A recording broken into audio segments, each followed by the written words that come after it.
lenguajes. Si te acuerdas cuando empezamos a trabajar juntos hace más de 20 años, ¿no? Nombrábamos las cosas con muchísima cautela, era el amor en la adopción para poder empezar a tocar ciertos temas. Al último diplomado que lograron con mucho esfuerzo Mejores Familias realizar, fíjate, el título fue Misión casi imposible. Hay un salto importantísimo, desafortunadamente muy lento en términos de las injerencias sociales y reales, porque es muy lento, 20 y tantos años para la vida de las familias y los niños. Pero creo que dentro de ese salto urgen ya vinculaciones con la situación de realidad, sobre todo a nivel de los chicos que pasan por institucionalización. Ya sea un día, un mes o años, que generalmente es el caso, ¿no? Al menos muchos meses. Para atreverse a decir, sí tengo derecho al expediente, quiero verlo, quiero conocer a los niños antes de que a los niños, bajo los testimonios que leíste o que has estado trabajando tantos años, les dicen, ahí vienen tus padres, cuando ni siquiera es un hecho, no un hecho, ni siquiera una posible realidad. Digamos, la adopción es un acto legal de crianza, de adquisición de derechos, pero que empezó mucho antes en el imaginario de los padres y mucho antes en la vida de los niños, con el anhelo tal vez de ser hijos, como lo bien dices en el libro, hijos o hijas de alguien y pertenecer a una familia. Pero no lo nombran así, no lo hablan así, no les cuentan a los niños ni desde la institución sus propias historias.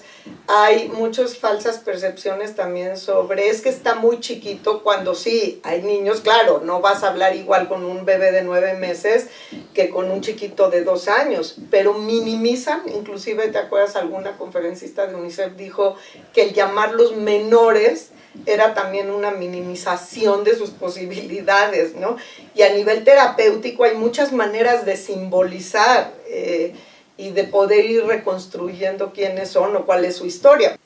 Bueno, como sabes, a nivel de pensamiento, a mí me gustan mucho los movimientos equitativos y liberales en ese sentido. Yo creo que hay más mito y mucha, digamos, visiones muy distorsionadas, sobre todo partiendo de ciertas religiones, predominantemente la católica, en función al daño, como si fuera una situación dañina, cosa que no estoy para nada de acuerdo. No hay ni testimonios de los niños, ni de las familias, ni en los congresos internacionales que apunten hacia eso. La problemática es realmente poder elegir dentro de las opciones, ¿no? Las parejas o las personas adultas que se encarguen de las crianzas, que tengan suficientemente fortaleza yoica y entrega para la crianza. No es poner a la heterosexualidad como una cuestión de salud y de patología a la homosexualidad, cosa que no estoy para nada de acuerdo. No hay ningún tipo de evidencia de continuidad con eso. Decía nuestro procurador del Distrito Federal que ya tenían la ley y que ya iban a complementar. Uno de los preceptos que dice es que deben de representar a todos los niños que están en proceso. En la Ciudad de México tenemos 42 juzgados familiares, tradicionales más 10 orales. Siendo optimista, cada juzgado lleva 2,000 asuntos al año. De estos 2,000 asuntos al año, 500 son exhortos. De esos 1,500, 500 son juicios hereditarios. De esos 1,000, te quedan, y sigo siendo muy optimista, te quedan 500 de jurisdicción voluntaria, de asuntos patrimoniales, etc. Ya te quedas con 500 que tienen asuntos de niños. 500 al año, por 40. ¿De dónde vas a sacar abogado para 20,000 niños al año? Y estoy siendo muy optimista, Si vas a crear una procuraduría de esta naturaleza, tiene que tener estructura propia y no prestada, para que no mermes las consecuencias en el sistema DIF. La otra es que tengas una estructura con perfiles y preparaciones adecuadas. En general, la mayoría de las personas que trabajan en el sistema DIF son personas comprometidas, por si no, no funcionaría. O sea, trabajar con niños no es tarea fácil. Entonces, si las instituciones están cambiando, están avanzando, es porque la mayoría del personal está funcionando. Entonces, yo creo que sí, gran parte de este personal sí tiene esa sensibilidad, pero aún así no son suficientes ni hay recursos como para prepararlos. Pero además, atiendes una situación y descuidas otra. Porque si el sistema DIF atiende a familia, pues debe dejarlo con el tema de familia. Y si se establece una política pública de atención específica a los niños, pues entonces atiende a los niños. Determinar la situación jurídica del menor por parte del Ministerio Público no siempre es atendible, no es la autoridad competente, debe ser un juez, pero no hay ese engarce entre juez y Ministerio Público. Ahora, esto que diga la ley que son 90 días, pues es una norma que no siempre se cumple.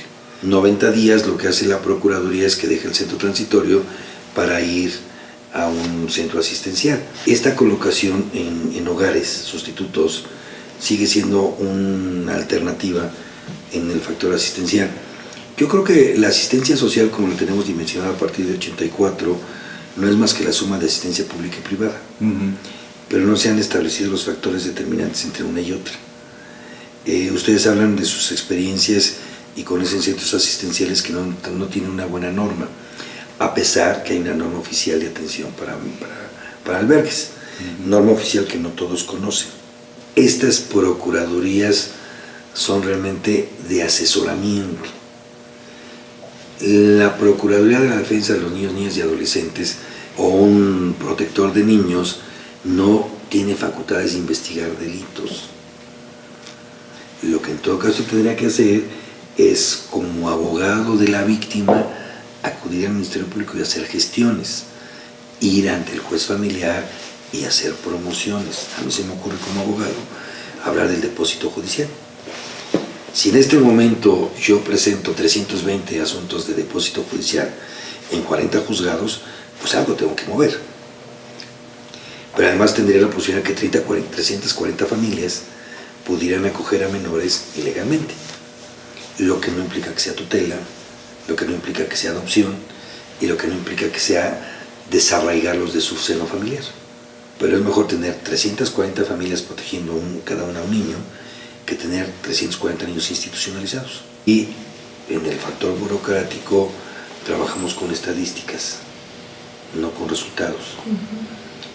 Yo creo que la iniciativa privada debería enseñarnos un poco más, o deberíamos de tomar más de la iniciativa privada en el sector público. O sea, tener niveles de productividad es importante. Y bueno, yo creo que es un problema complejo en donde para mí, primero, políticas públicas en favor de la familia y la niñez. 2, un nivel de capacitación con una norma que tiene de evaluación exigente. Y 3, tendríamos que cambiar la visión. Los niños son niños. Porque se institucionalizan, no hay un modelo a seguir en donde de verdad se vuelva una casa. Ellos van a creer que salir al mundo es nada más estirar la mano y darles, cuando la realidad no es esa. Los niños están muy enojados con la figura femenina. Hace falta mayor capacitación. 2, hace falta más profesionales, especialistas en la materia. Entonces sí hace falta una especialización, un grupo de profesionales que se dediquen únicamente a esto. Si tenemos una trabajadora social que se hace cargo de todos esos casos, ¿sabes cuándo va a liberar toda esa investigación? Cuando el niño ya tenga 15, 16 años. Que su única chamba sea tratar casos de niños en adopción o niños institucionalizados. Hacia adentro, creo que sí sería maravilloso que este mismo grupo de profesionales u otro se dedicara a trabajar con estos niños que sí van a ser, que se tiene una cierta seguridad de que van a estar en proceso de adopción, capacitarlos o instruirlos de que la casa es momentánea. Desde mi punto de vista sí tendrían que ser modelos diferentes y la población está mezclada. Por ejemplo, hay niños que no los va a ver, pero absolutamente nadie, ¿no? Ni Dios Padre se acuerda de ellos. También no tenemos que hacer tabús, o sea, si la mamá biológica dice, yo en este momento no quiero ser mamá, no está en mis planes ser mamá, quiero tener este niño. O sea, se vale. Bueno, desde mi propia visión, se vale. Desde mi punto de vista, no. A lo mejor está siendo la mejor madre biológica del mundo permitirle a un niño tener una vida que ella no le puede dar.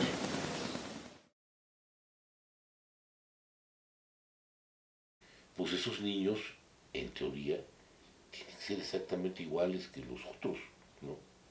Y te digo en teoría porque yo creo que todavía no tenemos las observaciones suficientes ni el tiempo suficiente para saber si hay diferencias importantes, significativas entre unos y otros, ¿no? No lo sabemos aún, porque también tendríamos que ver que hay institucionalizaciones mejor resueltas que otras, ¿no?